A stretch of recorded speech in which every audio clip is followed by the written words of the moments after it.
COMW podcast. Today's episode. From Fear to Freedom.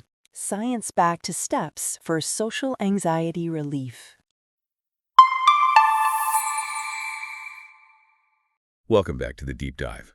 We're here to tackle complex subjects, get past the jargon, and give you the real insights. Today, we're diving into something really important and, honestly, pretty personal for a lot of people. Yeah. We're decoding social anxiety disorder. Yeah, this is definitely a deep dive we needed to do. It's incredibly common, this condition, but it's also so misunderstood, often just brushed off. You know, we're not just talking about being a little shy. We're really unpacking this intense, sometimes paralyzing fear that genuinely shapes and, frankly, limits millions of lives. Exactly. And when we say millions, the numbers are, well, they're pretty staggering. The National Institute of Mental Health, they report something like 7.1% of adults in the U.S. deal with this in any given year. But then you look at lifetime prevalence, like the chance of experiencing it at some point, that number jumps way up to 12.1%. Wow. Which means roughly, 1 in every 8 people listening has probably wrestled with this or is wrestling with it right now. And that sheer number really underlines why we need to be clear about the difference, between being maybe an introvert or just shy sometimes and having the actual clinical disorder. Okay. Shyness, that's usually temporary discomfort, maybe preferring quiet. Social anxiety disorder, or social phobia as it's clinically known, it's this intense, persistent, really quite debilitating fear. It's the feel of being watched or judged or evaluated negatively by others in social situations. So it's not just nerves before a party. No, not at all. It's more like a constant state of high alert, this dread that really messes with your ability to function, work, school, and especially forming relationships. It just goes way beyond temporary jitters. Yeah, I always think about those everyday things, like maybe ordering coffee, or that feeling when you have to unmute yourself on a huge work call. We all get a bit nervous, right? Sure. But imagine if in those moments, your brain genuinely signals danger, like physical threat danger. That's exactly it. The sources we looked at really emphasize this. For someone with SAD, the fear they feel, physiologically, it's the same alarm bells ringing as if they were facing, a real physical threat. That whole fight or flight system just kicks into high gear. So it's not a choice they're making. Absolutely not. It's the body's survival wiring basically going haywire in a social context. And hearing that validation must be so important for anyone listening who experiences this. Oh, incredibly important. This isn't about lacking willpower. It's not a character flaw. It's a recognized medical condition rooted in how the brain is working. And despite that 12.1% lifetime rate, it's still massively underdiagnosed. People wait years, often decades, for help. Decades. Yeah, many just suffer in silence, thinking it's just who they are, accepting the isolation. And what's really tough is that it often starts young. Average onset is around 13. 13. Wow, that's right in the middle of figuring out who you are. Exactly. It can completely derail development during those crucial teenage years. Okay, so that sets up our mission for this deep dive perfectly. We're going beyond just the butterflies here. We're going to unpack all the symptoms, the physical feelings, the mental loops, the avoidance stuff that keeps it going. Right. We'll get into why the brain seems to misfire like this. And crucially, we'll look at the proven steps, things like cognitive behavioral therapy and specific self-help tools you can actually start exploring today. To really start taking back some control. Exactly. Taking back control. Okay, so let's get into that body-mind loop. Why? Why does something seemingly simple like, meeting a new person or walking into a quiet room trigger this massive internal emergency? Well, it really comes down to the brain's built-in alarm system.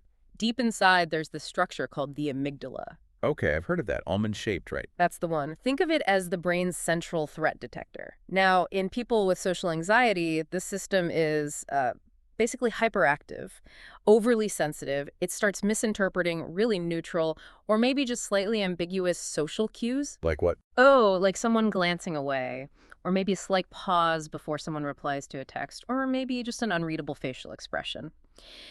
The amygdala misreads these as major threats. As criticism or danger? Exactly. It essentially yells, danger, you're being judged, get out of here, or freeze. So it's like a smoke detector that goes off when you burn toast, not just when the house is on fire. That's a great analogy. A really sensitive smoke detector. And normally, the brain has a way to kind of check that alarm, a sort of moderator. That's the prefrontal cortex, the PFC. It's upfront, responsible for rational thinking, planning, emotional control. Logical part. Right. The PFC is supposed to step in and say, hang on, that person's just looking at their phone. They're not plotting against you. But what the clinical findings suggest is that in social anxiety, the communication, the connection between that overactive amygdala and the rational PFC, it might be compromised, weakened somehow. So the moderator's trying to call in, but the line's fuzzy. The logical voice can't get through clearly enough or fast enough. That's a good way to put it. The rational brain struggles to effectively dial down or, turn off that intense fear response triggered by the amygdala. Which explains why the anxiety can just spiral, even if, logically it doesn't make sense. Precisely. It feels completely out of control. And let's be honest, the brain sometimes really loves a bit of drama, doesn't it? Oh, yeah. Ours probably deserves an Oscar sometimes for the catastrophic scenarios it can whip up in like 2 seconds flat. Totally. Especially waiting for a text back. Right. So that neurobiology piece is key. That visualization helps, though. Okay, and just to complete the picture on the biology side, what about neurochemicals? Because that relates to why medications can help, right? Absolutely. Key brain chemicals, neurotransmitters are definitely involved. Serotonin is the big one. It plays a huge role in regulating mood, sleep, anxiety, and it often seems to function a bit differently in folks with SAD, which is why those medications, the SSRIs, selective serotonin reuptake inhibitors, are often a first-line treatment. They essentially help make more serotonin available in the brain. Helping to stabilize things. Exactly. Stabilize mood, maybe quiet down that alarm system a bit. Then there's also the GABA system. GABA is like the brain's natural tranquilizer. It promotes calm. If that system isn't working as effectively, it can contribute to feeling constantly wound up, that chronic worry. Okay, that makes sense. Yeah. So we understand the brain's alarm is kind of stuck on high. How does that actually translate into what someone experiences day to day? Let's talk symptoms, starting with the physical stuff. Right, the physical manifestations. These are often really distressing because they feel so visible, so obvious. It kind of confirms the person's worst fear. Everyone can see how anxious I am. And these are basically the body's fight or flight signals just dialed way up. That's exactly it. Exaggerated signals. So what are we talking about? What does the body do? Okay, so you get intense blushing, sometimes uncontrollable. It feels like this burning heat spreading across your face, your neck. People often feel like there's a spotlight on them. Oh, that sounds awful. It is. Then there's often profuse sweating, sometimes really noticeable. A racing heartbeat, maybe feeling like it's pounding so hard others can see it or hear it. And that dreaded tremor, shaky hands, a quivering voice that just feels impossible to control when you're trying to talk or hold something. And those physical signs must create a horrible feedback loop. Totally. It becomes, I feel anxious, I'm showing it physically, people must be judging me for it. Now I'm even more anxious. It just feeds itself. Okay, that's the body. What's happening inside the mind during all this? Psychologically, it's dominated by this powerful, deep conviction that you're being negatively evaluated, always. So relentless worry, often starting days, even weeks before a social event. Wow, weeks. Oh yeah, and then after the event, excessive rumination. Just replaying every tiny perceived mistake, every awkward pause over and over again. Exhausted. Completely. And the thinking pattern is often catastrophic, jumping immediately to the absolute worst-case social scenario. Many people describe feeling like they're constantly on stage, being scrutinized, which, ironically, can make your mind go completely blank when you actually try to talk. Which then reinforces the fear of looking stupid or incompetent. Exactly. Another vicious cycle. And then there are the behavioral signs, the things people do, or maybe more accurately, don't do, because of the fear. Right. The behaviors are mostly about avoidance and using what we call safety behaviors. Avoidance is pretty straightforward. Consistently avoiding eye contact, maybe speaking really quietly, always sticking to the edges of a room at gatherings, turning down invitations constantly. Okay. What about safety behaviors? You said they offer relief but keep the anxiety going. Yeah, they're these little tricks or habits people use to feel less anxious in the moment, but they prevent the brain from learning that the situation is actually safe. Can you give some examples? They sound kind of subtle. They often are, like constantly checking your phone to look busy and avoid interaction, or maybe wearing scarves or high-necked tops specifically to hide potential blushing. Mentally rehearsing exactly what you're going to say over and over, always having an escape plan ready, knowing exactly where the exits are. Ah, okay. So they make you feel safer temporarily, but they reinforce the idea that the situation was dangerous and you needed that protection. Precisely. They maintain the anxiety long-term. Now, you mentioned severity earlier. This isn't always an all-or-nothing thing, is it? Yeah. There's a difference between someone terrified of public speaking versus someone who struggles just ordering a pizza. Yes, absolutely crucial distinction. We often talk about performance-specific versus generalized social anxiety. Performance-specific is pretty much what it sounds like. The anxiety flares up mainly, or even only, in situations where you have to perform or demonstrate competence while others are watching. Like giving a presentation, a job interview, maybe playing an instrument on stage. Exactly. Someone with this type might be totally fine chatting one-on-one or hanging out with friends and family. But that required presentation at work could still jeopardize their job. Absolutely. It's crippling in those specific performance contexts. The generalized form, though, is much broader, more pervasive. It impacts a whole range of everyday interpersonal situations. Like what? Casual conversations, making small talk with colleagues, eating in front of others, that's a big one. Even simple transactions like talking to a cashier or interacting with anyone seen as an authority figure. Wow, that sounds like it would touch almost every part of daily life. It really does. It leads to much more significant limitations, much more profound isolation, because almost any situation where you might be observed becomes a trigger. So the generalized version sounds like it builds this invisible wall around someone's life, trapping them. That's a really good way to describe it. And without treatment, these symptoms often get worse over time as those avoidance habits become more and more ingrained. The severity really exists on a spectrum, from someone who just finds networking really hard, all the way to severe cases where people barely leave their homes, can't hold down a job, can't finish school. It's not just feeling awkward. It's about living a life that feels constricted, half-sized. That reality, that constriction, leads us straight into talking about the real-world impact of letting social anxiety go untreated. Because this is way more than discomfort, isn't it? It's like an invisible ceiling holding people back. Oh, completely. The ripple effects are huge across really all the important areas of life. Let's talk career and education first.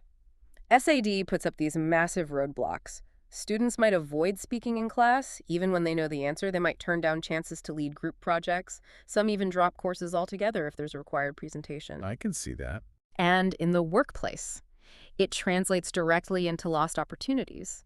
Maybe avoiding applying for a promotion because it involves more meetings. Difficulty networking, which is so crucial now. Or just being afraid to speak up in meetings. Even when you have a really valuable idea or important information, your competence gets hidden behind the fear. That must do a number on your self-worth, knowing you could do more but feeling blocked. Yeah. And then there's the personal cost, relationships. Yeah, this is often the most painful part, hitting right at that fundamental human need for connection, for belonging. Social anxiety makes just starting friendships incredibly hard. Every potential interaction feels like a high-stakes test you're bound to fail. And in romantic relationships, that fear of vulnerability, of truly being seen, can put a huge strain on intimacy and connection. Clinical research really highlights the deep loneliness that often comes with severe SAD. It's not just being alone physically, it's that internal ache of feeling disconnected even when you desperately want to connect. That chronic isolation, that feeling of being cut off, that often leads to other mental health issues stacking up, right? The comorbidities. That's absolutely right. The burden doesn't usually stop with just the anxiety. It's estimated that around 30%, nearly a third of people with social anxiety disorder will also develop major depressive disorder. Wow. Often stemming from that chronic isolation, the feeling that life is just passing them by, that they're missing out on everything. And substance use. Also very common. Around 20% are estimated to develop a substance use disorder. Often it starts as an attempt to self-medicate, using alcohol or other substances to try and quiet that internal alarm, lower inhibitions just to get through a social event, but that can quickly spiral into a dangerous dependency. These are really tough realities, but this is where we pivot. Because the good news, the really important news, is that social anxiety disorder is highly treatable. It absolutely is. The treatment approaches are well-established, well-researched, and they work. So what's considered the gold standard? Where do most people start? The undisputed gold standard is cognitive behavioral therapy, or CBT. It's a structured, practical, goal-focused approach. It's based on this really solid principle. If you can change the unhelpful patterns in your thinking, you can change how you feel and what you do. CBT essentially teaches you how to become your own therapist over time. Okay, so how does CBT specifically target the stuff we talked about, the negative thoughts, the fear of judgment, and SAD? It does it primarily through something called cognitive restructuring. The first step is learning to identify those automatic negative thoughts, the ones that just pop in, and then recognizing the common thinking errors or cognitive distortions that fuel social anxiety. Things like, What are common ones? well, mind reading is a big one, assuming you know for sure that others are thinking negative things about you. I know they think I'm boring. Right, or catastrophizing, jumping to the absolute worst possible outcome. If I stumble on my words, everyone will laugh and I'll be totally humiliated. Exactly. So once you can spot these thoughts and label the distortions, CBT teaches you to challenge them, to examine the actual evidence. So if my thought is, everyone thought my question in the meeting was stupid and now they all think I'm an idiot, how would CBT challenge that? A therapist would guide you to act like a detective. Okay, what's the actual objective evidence, F4R, that thought? Did anyone actually say something negative? Did people roll their eyes? Usually the evidence is pretty thin. Then, what's the evidence against it? Maybe someone nodded, maybe the discussion continued normally, maybe you got your question answered. Usually there's much more evidence against the catastrophic thought.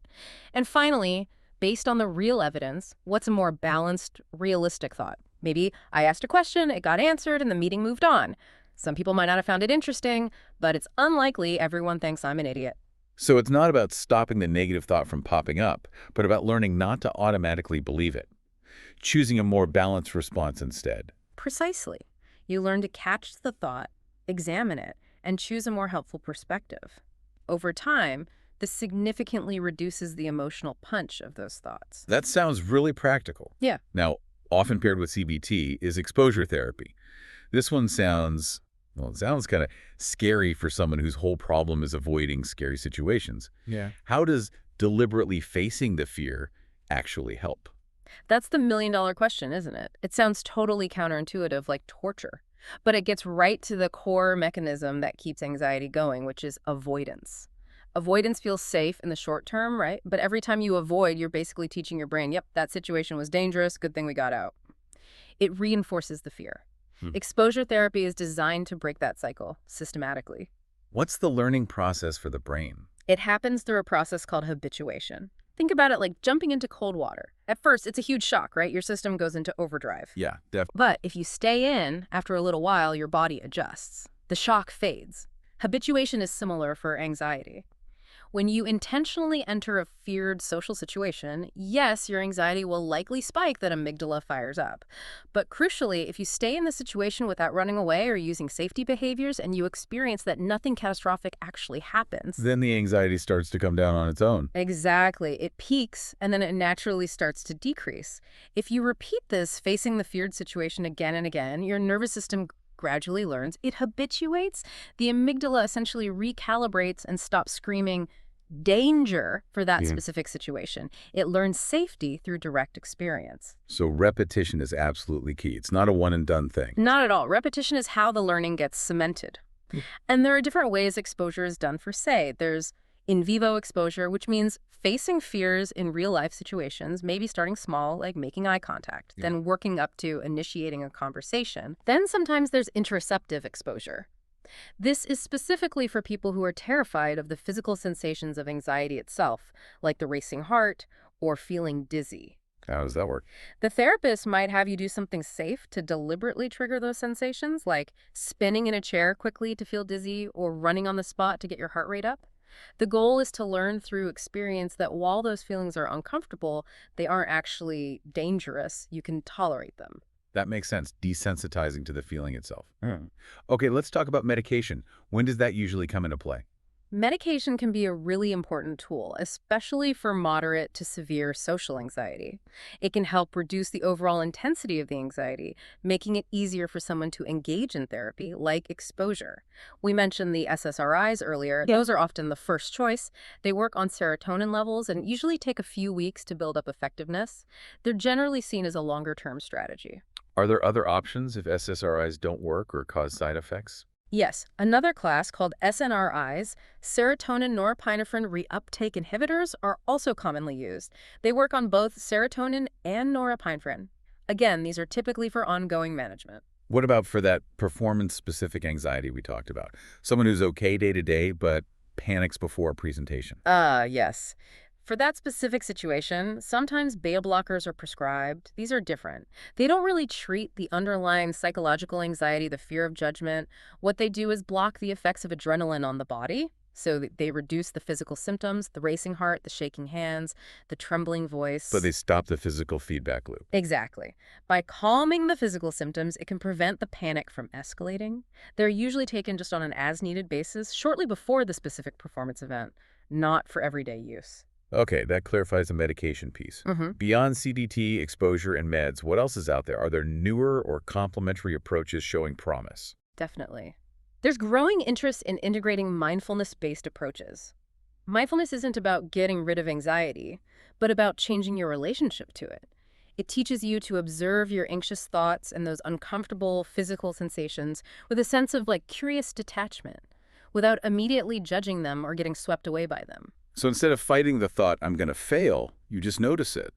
There's the thought about failing again. Precisely. It creates a bit of space, stops that automatic spiral. Then there's acceptance and commitment therapy, or ACT. ACT, okay. How is that different? ACT is really interesting. It focuses less on trying to eliminate anxiety symptoms directly and more on building what's called psychological flexibility. It helps you get really clear on your core values, what truly matters to you in life, maybe connection or learning or contributing.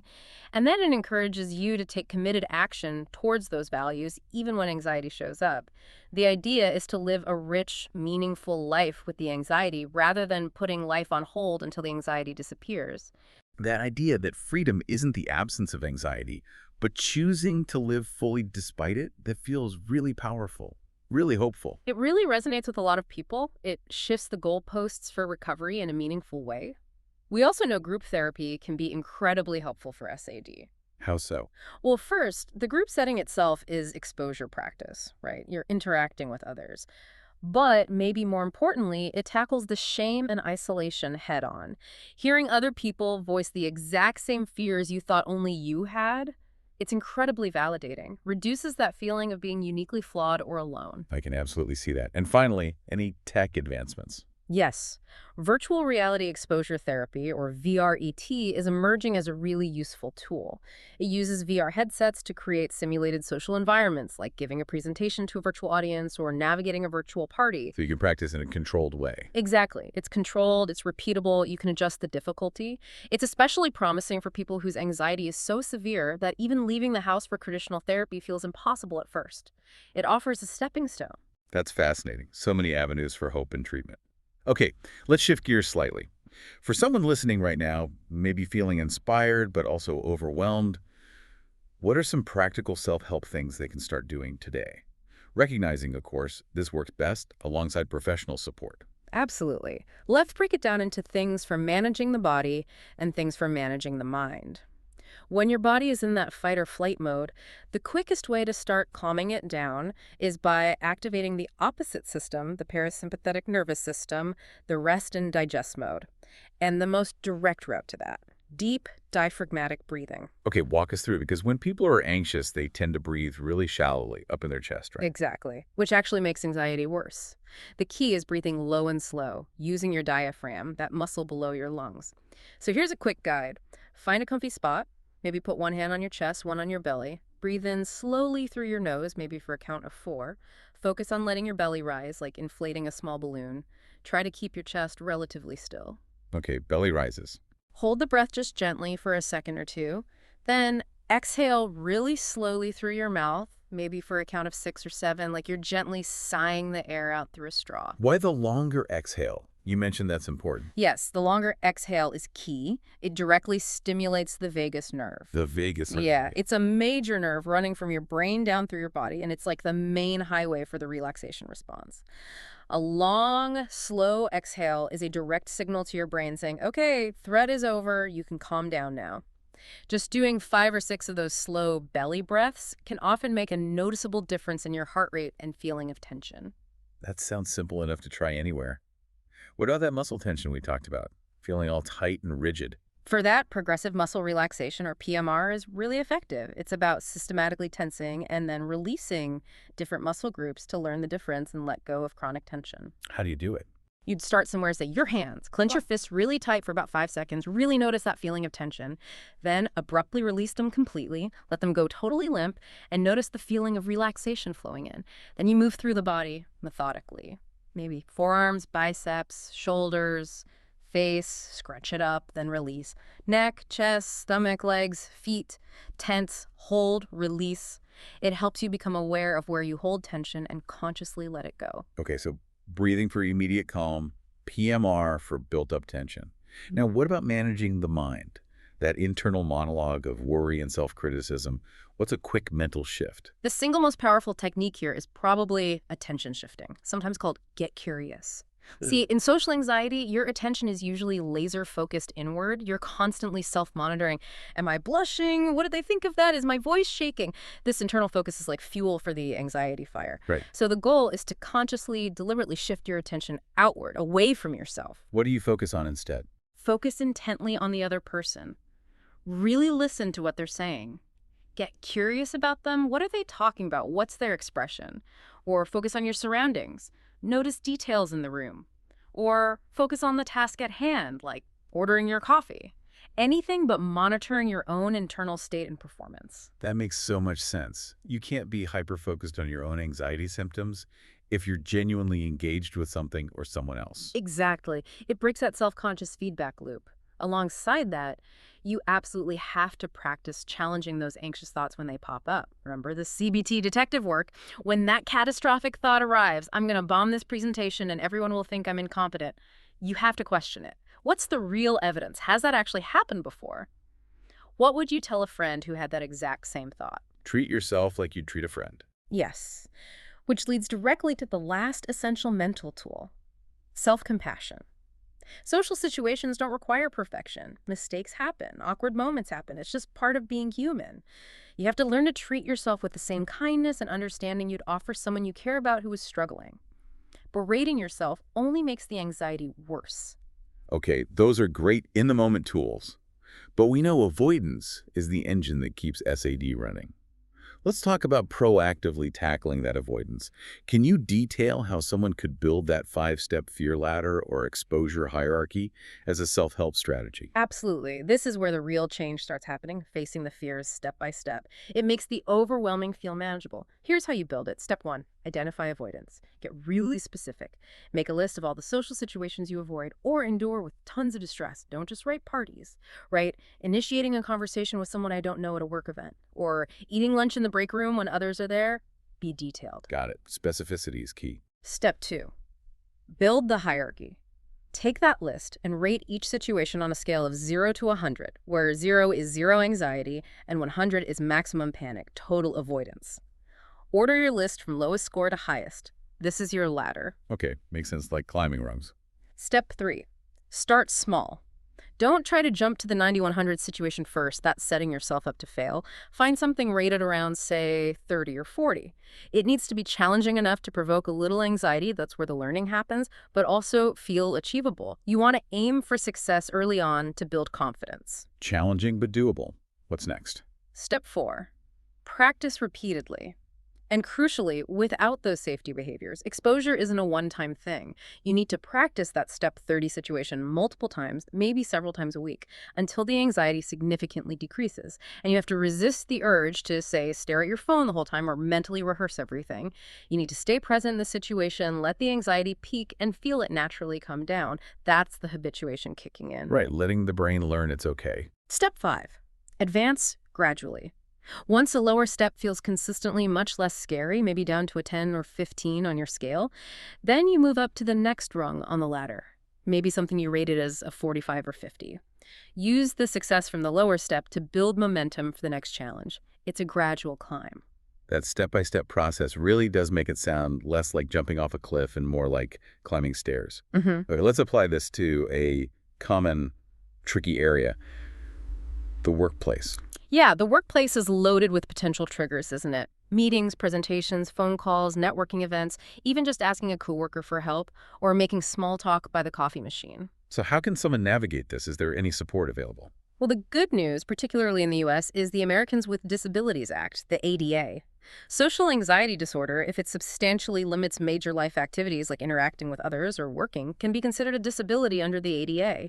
This means people might be entitled to reasonable accommodations from their employer. Okay, that requires disclosing it, which can be scary. But what kind of accommodations might actually help someone with SAD at work?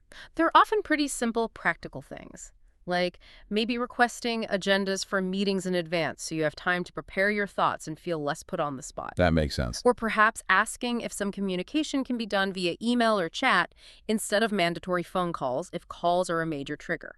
Maybe for presentations, exploring options like presenting to a smaller group first or co-presenting. It's really about finding small adjustments to the environment or tasks that allow the person's skills and competence to come through without the anxiety completely derailing them. But getting those accommodations, or even just seeking therapy, means tackling that huge barrier, stigma, the fear of being judged for having anxiety in the first place. Oh, absolutely. Stigma, both from others and the self-stigma, believing anxiety is a weakness is probably the single biggest reason people suffer in silence for so long, delaying treatment for years. Like we said, we really have to work on normalizing this.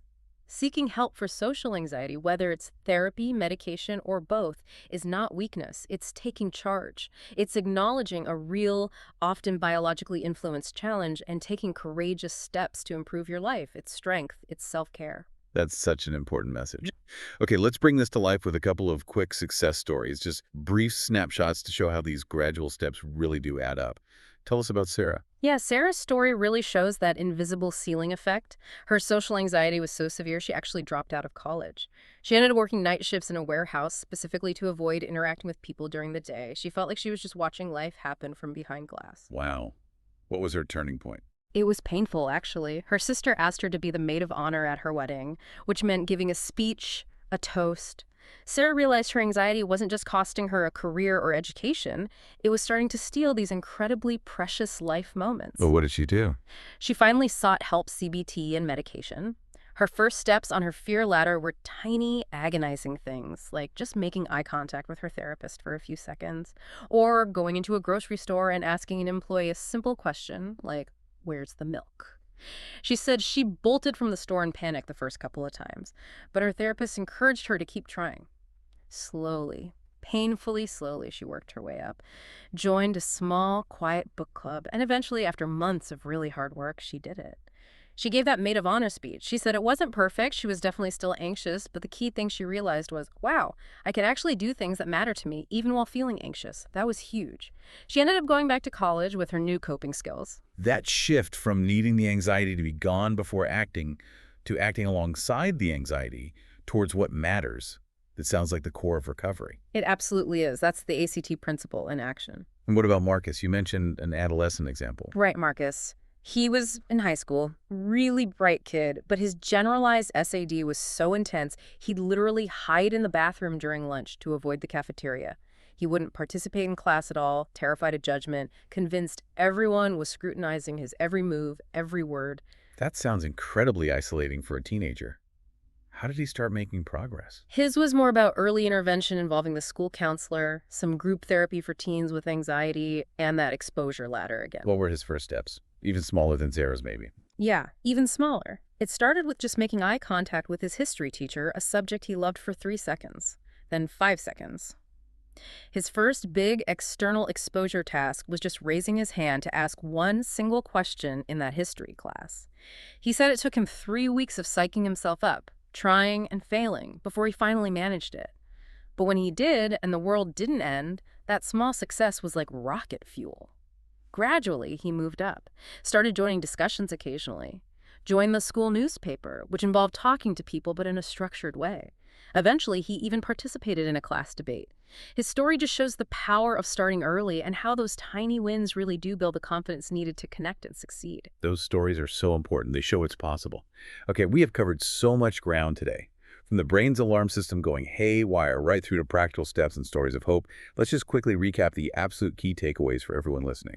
Okay, sounds good. First, and maybe most importantly, if you struggle with this, you are absolutely not alone. Social anxiety disorder is common. Remember that 1 in 8 lifetime figure. It's not some rare, strange affliction. Right, not alone. Second, understand that the intense fear and physical symptoms are real. They're rooted in genuine neurobiological processes, that hyperactive amygdala, the difficulty the prefrontal cortex has in calming things down. Your brain truly believes you're in danger, even if logically you know you're not. It's not all in your head in a dismissive way. Okay. Real, common, brain-based.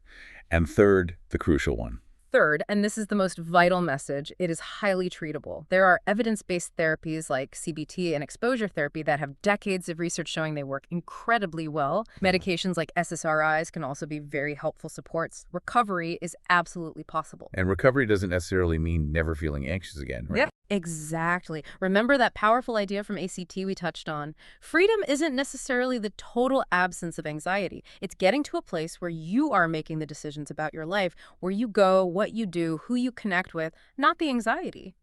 Anxiety might still be a passenger sometimes, but it's no longer driving the car. Anxiety's in the back seat, maybe grumbling, but not steering. I like that. So our encouragement to you listening right now is to take one small, brave action today. Just one.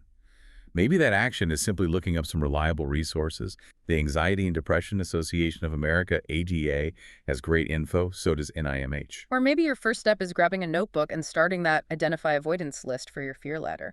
Or maybe it's even smaller, just making eye contact with the cashier at the store for 3 seconds today. Or sending that one email you've been putting off. Start small, but start. Exactly. And please, if you are really struggling, if the anxiety and isolation feel overwhelming, reaching out for professional help is a sign of incredible strength, not weakness.